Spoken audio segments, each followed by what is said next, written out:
நான் காலேஜ்லேருந்து வீட்டுக்கு வந்துட்டு இருக்கும்போது பின்னாடி ஏதோ ஒரு பைக் சத்தம் கேட்டது. நான் அப்படியே மெதுவாக திரும்பி பார்த்தேன். அது வேற யாரோட பைக்கும் இல்லை, நான் காதலிக்கிறேன்னு சொன்னேனே அவரோட வண்டி தான். வருண், ஏ மீனா, ஏன்னா இவனை விட்டுட்டு வந்துட்ட? எப்பவுமே ரெண்டு பேரும் ஒன்னா தானே போவோம். இன்னைக்கு நீ மட்டும் கிளம்பிட்ட? அதான் இன்னைக்கு வெள்ளிக்கிழமைல, அதான் கோவிலுக்கு போனோம், கொஞ்சம் சீக்கிரமா கிளம்பிட்டேன். சரி, அதை என்கிட்ட சொல்லிட்டு போயிருக்கலாம்ல. ஆமா, எல்லாத்தையும் உங்ககிட்ட சொல்லிட்டு பர்மிஷன் வாங்கிட்டு போனோம். ரொம்ப வெயிலா இருக்குல்ல வருண், ஏதாவது மரத்தடியில் கொஞ்ச நேரம் நிக்கலாமா? சரி, அங்க ஒரு ஆளுமரம் வருது பேர், வா அது அடியில போய் நிக்கலாம்.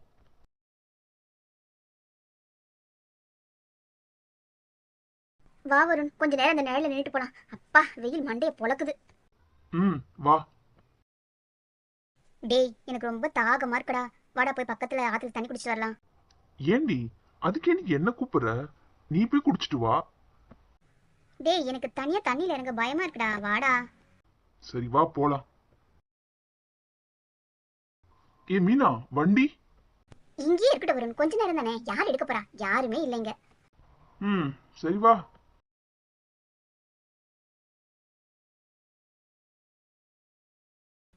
அப்பா, தண்ணியை பார்த்ததும் அள்ளி அள்ளி குடிக்கணும் போல இருக்கு. வா வருண். போ போ, முதல்ல நீ போய் அள்ளி அள்ளி குடி, அதுக்கப்புறம் நான் வந்து குடிக்கிறேன்.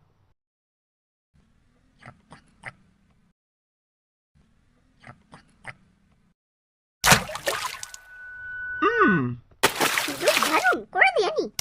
இந்த வாங்கிக்கோ. அச்சோ வருண், நிறுத்து. என்ன வருண் இது? நீ என்ன குழந்தையா? தண்ணியெல்லாம் நல்லா தெரிச்சிட்ட பாரு. எல்லாம் ஒரு ஜாலிக்காக தான் மீனா. நீ வேணா என் மேல தெளிச்சு விடு. போ வருண், போ கிளம்பலாம். கிளம்பணுமா? யாருமே இல்லைங்க. இந்த நேரத்தை நல்லா உபயோகப்படுத்திக்கணும். என்ன சொல்ற நீ? என்ன உபயோகப்படுத்தணும்? ஒழுங்கா கிளம்பு. அது போ வருண், நான் கிளம்புறேன்.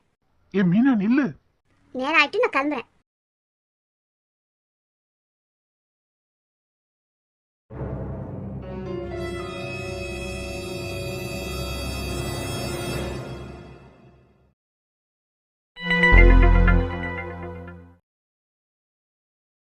ஏ மீனா, அதுக்குள்ள நீ விட்டுட்டு கிளம்பிட்டா பாரு. இவ யாரு? மீனாவோட இவனுக்கு என்ன வேலை? ஹலோ தேவா. டே மச்சான், உன் மாமா பொண்ணு இருக்காளே மீனா, அவ ஒரு பையன் கூட சிரிச்சு பேசி சுத்திக்கிட்டு இருக்காடா. தண்ணியெல்லாம் தெளிச்சு விளையாடிட்டு இருக்காங்கன்னா பாத்துக்கோ. ஏன், உனக்கு எதனா தெரியுமா? ம் அதை பத்தி எனக்கு ஏற்கனவே தெரியும்டா மச்சான். அவளை எப்படியாச்சும் நான் கல்யாணம் செஞ்சுக்கணும். சரிடா, சொல்லிட்டல, கவலையை விடு, நான் பாத்துக்கிறேன். என் நண்பனுக்கு இடையூறா எவன் வந்தாலும் நான் விட்டு வைக்க மாட்டேன்.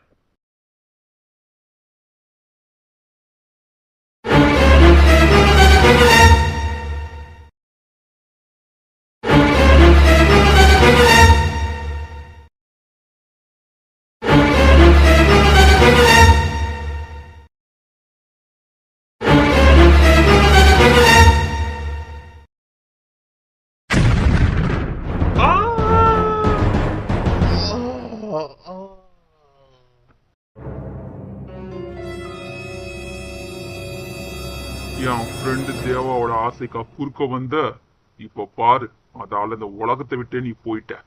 இனி அவனுக்கு எந்த ஒரு தொந்தரவும் கிடையாது.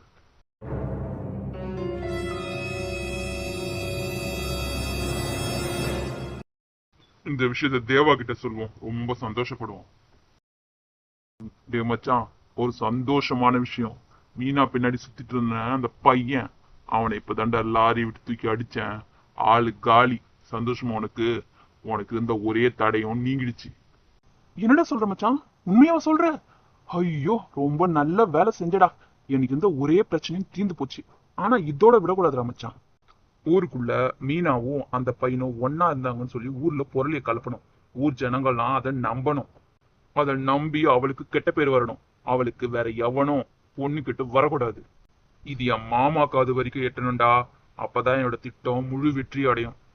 கண்டிப்பா மச்சான். இப்பவே ஊர்ல போய் ஒருத்தங்கிட்ட சொன்னா போதும், ஊர் முழுக்க அது பத்தி எரிய ஆரம்பிச்சிடும். ரெண்டு பேரும் தனியா இருந்தாங்க அப்படி இப்படின்னு எக்ஸ்ட்ரா விட்டு போட்டு சொல்றேன், விடு. ரொம்ப நன்றிடா மச்சான். உனக்கு நான் இதுக்கெல்லாம் என்னடா கைமாறு செய்ய போறேன்? விடுடா, நட்புக்குள்ள என்னடா, உனக்காக நான் பண்றேன். எனக்கு ஒரு பிரச்சனை நீ பண்ண மாட்டியா? சரிடா, நான் வைக்கிறேன். சரிடா மச்சான், தெரியுமா விஷயம் உனக்கு? நம்ம பக்கத்து வீட்ல இருக்காளே மீனா, அவ ஏதோ ஒரு பையன் கூட சேர்ந்து ஊர் சுத்திட்டு இருந்தானா. இன்னைக்கு அவன் கூட தனியா எங்கேயோ போயிருக்கா. அப்படியா? பார்க்க ரொம்ப நல்ல பொண்ணு மாதிரி இருந்தாலே, அவளே இப்படிப்பட்ட வேலையை செய்றா? ஆமா, நான் என்ன பொய்யா சொல்றேன்? பார்த்தவங்க தான் சொன்னாங்க. இப்ப கூட எவன் கூட தனியா இருந்துட்டு வந்திருக்காளாம். சீச்சி, அந்த பொண்ணு இப்படிலாம் பண்ணும் நான் நினைச்சு கூட பார்க்கல. நல்ல பொண்ணாட்டம் இருக்கா, அடக்கமா குனிஞ்சு தலை நிமிராம போறா. அவளை அப்படி பண்ணிட்டா? ஆமாக்கா, இப்பெல்லாம் யாரையும் நம்ப முடியல. குனிஞ்சு தலை நிமிராம போற பொண்ணுங்க தான் முக்காவாசி தப்பு பண்ணுதுங்க. சிரிச்சு பேசி ஊரை சுத்தது பொண்ணு கூட நம்பிடலாம். உம்முன்னு இருக்காதுங்க பாருங்க, அவளுங்களை நம்பவே கூடாது. மீனாவோட அப்பா வராரு. ம், பார்க்க ஊமை மாதிரி இருக்க பொண்ணுங்களை தான் நம்ப கூடாது போல இருக்கு. ஆமா ஆமா, இந்த மீனா இப்படி பண்ணுவான்னு நினைச்சு கூட பார்க்கல. என் பொண்ணை பத்தி பேசிட்டு இருக்கீங்க? ஆமா ஆமா, உங்க பொண்ணு தான். யார் யார் கூடவோ சுத்திக்கிட்டு இருக்கலாம், போய் என்னன்னு கேளுங்க. அம்மா இல்லாத பொண்ணு, அப்பா வளர்த்ததுனால இப்படி இருக்கு. வாயை மூடுங்க எல்லாரும். என் பொண்ணை பத்தி எனக்கு தெரியும். உங்க வாய்க்கு வந்தபடிலாம் பேசிட்டு இருக்காதீங்க. எங்ககிட்ட எதுக்கு என்ன கோவப்படுறீங்க? கேள்விப்பட்டதை நாங்க பேசிட்டு இருக்கோம். வேணும்னா உங்க பொண்ணுகிட்டயே போய் கேளுங்க, யார் கூட சுத்திட்டு வந்தானு. பாத்தியாக்கா, பொண்ணு இன்னொருத்தவங்க கூட சுத்தத்து கூட தெரியாம இருக்கிறாரு. இவரெல்லாம் ஒரு அப்பா. என்ன இருந்தாலும் அம்மா இருந்தா கவனிப்பா இருக்கும். அப்பா கவனிப்புல வந்த பொண்ணு பாவம், அதான் இப்படி ஆயிடுச்சு. ஆமா ஆமா, உண்மைய சொன்னா என்ன கோவத்து பாரு இந்த அண்ணனுக்கு. ஊர் ஃபுல்லா தெரிஞ்சிருச்சு விஷயம். இவருக்கு இப்பதான் தெரியுதான். எல்லாம் தெரிஞ்சிருக்கும் முன்னாடியே மறைக்கிறது. தான் தங்கச்சி பையனுக்கு தான் கட்டி கொடுக்க போறேன்னு சொல்லிட்டு இருந்தாரு. இப்ப என்னன்னா அவ வேற ஒருத்தன் கூட தனியா. சீச்சி. சரி சரி, நமக்கு எதுக்கு ஊர் வம்பு? வாங்க வீட்டுல இருக்க வேலைய போய் பார்க்கலாம். மீனா, அப்பா சொல்லுங்கப்பா. உனக்கும் உன் காலேஜ்ல படிக்கிற பையனுக்கும் காதலா? கேக்குறல, பதில சொல்லு. அப்பா அப்பா அது வந்து அவர் ரொம்ப நல்லவர்ப்பா. அம்மா இல்லாத பொண்ணுன்னு உனக்கு செல்லம் கொடுத்து வளர்த்த பாரு, அது என்னோட தப்பு. செல்லம் கொடுத்து வளர்த்ததுனால இப்போ ஊர் வெஞ்சிட்டு வந்திருக்க. உனக்கும் தேவாக்கும் கூடிய சீக்கிரம் கல்யாணம். ஒழுங்கா அவனை கல்யாணம் பண்ணிட்டு குடும்ப நடத்துற வழியா பாரு. அப்பா, நான் சொன்னா சொன்னதுதான். உன் அப்பா உயிரோடு இருக்கணும்னா இது நடந்தா ஆகணும். அப்பா சின்ன வயசுல இருந்து என் மேல இவ்வளவு கோவப்பட்டதே இல்ல. இப்படி ஒரு வார்த்தையை சொல்லிட்டு போயிட்டாரு.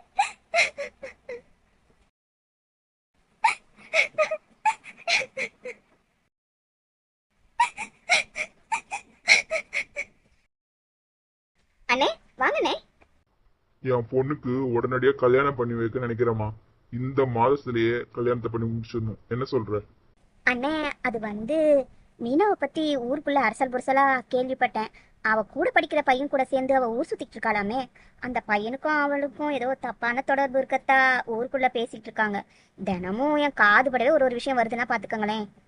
அதனால இப்போதைக்கு அந்த கல்யாணத்தை கொஞ்ச நாள் தள்ளி போடலான்னு. அவ மனசுல என்ன இருக்கு ஏது இருக்குன்னு தெரிஞ்சுக்கிட்டு அப்புறமா ஒரு முடிவு எடுக்கலாமே. கல்யாணம் வேணாங்கிறத இப்ப சுத்தி வளைச்சு பேசுற. மாமா கிட்ட இதை விட நல்ல பேர் வாங்கறதுக்கு சந்தர்ப்பம் கிடைக்காது. என்னம்மா லூஸ் மாதிரி பேசிட்டு இருக்க? என்னடா? அக்கம் பக்கத்துல இருக்கிறவங்க 1000 சொல்லுவாங்க, அதுக்காக நம்ம வீட்டு போன நாமளே சந்தேகப்படலாமா? நாம பார்த்து வளர்த்த பையன் என்னமா பேசுறான் பாத்தியா இப்போ? மாமா, நீங்க கல்யாணத்துக்கு ஏற்பாடு செய்யுங்க. இந்த கல்யாணம் கண்டிப்பா நடக்கும்.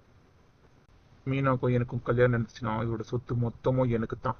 அப்படி நடக்காம போயிடுச்சுன்னா இப்போ மொத்த பழியும் மீனா மேலேயே வந்துடும்.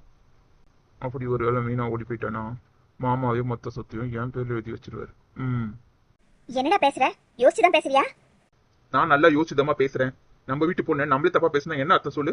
மீனாக்கா எனக்கும் கண்டிப்பா கல்யாணம் நடக்கும். மாமா, நீங்க கல்யாணத்துக்கான ஏற்பாடு பண்ணுங்க. மீனா கழுத்துல நான் கண்டிப்பா தாலி கட்டுவேன். மருமகனே, நீங்களே இப்படி பேசுறது? நான் தூக்கி வளர்த்த பையன் இப்படி பேசுறத பார்க்கும்போது ரொம்ப சந்தோஷமா இருக்குப்பா. அண்ணே அவன் ஏதோ தெரியாம வளர்றான். நான் ஒன்னும் தெரியாம உளறமா, நான் தெரிஞ்சுதான் பேசுறேன். ஏன்டா அவசரப்படுற? நீங்க சும்மா இருங்க, உங்களுக்கு ஒன்றும் புரியாது. மாமா, நான் அந்த சொல்றல, நீங்க கல்யாணத்துக்கான ஏற்பாடு பண்ணுங்க போங்க. சரிங்க மாப்பிள்ள, நான் வரேன். ஏன்டா இன்னொருத்த கூட சுத்திட்டு இருந்த பொண்ணை போய் கட்டிக்கிறேன்னு சொல்ற? உனக்கு என்ன மூளைகிற மயங்கி போச்சா? யாருக்குமா மூளை மழுங்கிடுச்சு? அவரோட சொத்து மொத்தம் எனக்கு வேணும். அதுக்கு நான் என்ன வேணாலும் பண்ணுவேன். கல்யாணம் தானே. அட பாவி.